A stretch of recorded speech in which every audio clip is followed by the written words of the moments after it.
الحمد لله رب العالمين الرحمن الرحيم مالك يوم الدين إياك نعبد وإياك نستعين اهدنا الصراط المستقيم صراط الذين أنعمت عليهم غير المغضوب عليهم ولا الضالين.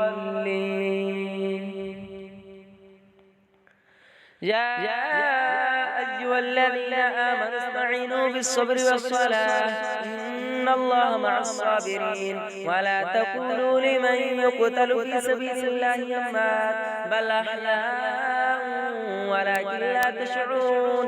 ولنبلونكم بشيء من الخوف والجوع ونقص من الأموال والأنفس والثمرات وبشر الصابرين الذين إذا أصابتهم مصيبة قالوا إنا لله وإنا إليه راجعون. أولئك عليهم صلوات من ربهم ورحمة وأولئك هم المهتدون. إن الصفا والمروة من شعائر الله فمن حج البيت أو اعتمر فلا جناح عليه أن يطوف بهما ومن تطوع خيرا فإن الله شاكر عليم.